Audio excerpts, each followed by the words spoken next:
கடவுளே என்ன இப்படி வெயில் அடிக்குது, இதில் ஒரு ஜூஸ் குடித்தா எப்படி இருக்கும்?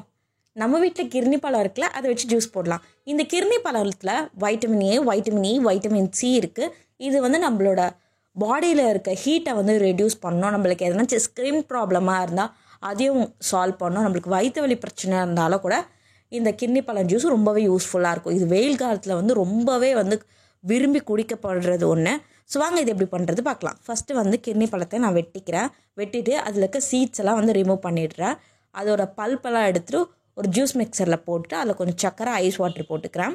இது நீங்கள் வந்து ரொம்ப ஹெல்த்தியாக குடிக்கணும்னா சக்கரை போடாமல் தேன் ஊற்றியோ இல்லை நாட்டு சக்கரை வந்து போட்டு நீங்கள் சாப்பிடுங்க. நல்லா இதை வந்து நல்லா அரைச்சிக்கோங்க. அரைச்சிட்டு இந்த கிர்னி பழத்தோட தோல் இருக்குது பார்த்தீங்களா, அதுவே ஒரு கப்பு மாதிரி வச்சுருக்கேன், அதில் ஊற்றி ரொம்பவே சூப்பராக இருக்குது. நல்லா ஒரு ரெஃப்ரெஷ்ஷாக இருக்குது இந்த வெயில் காலத்தில். நீங்களும் ட்ரை பண்ணி பாருங்கள். பிடிச்சிருந்தா லைக் பண்ணுங்கள். வச்ச பாய்.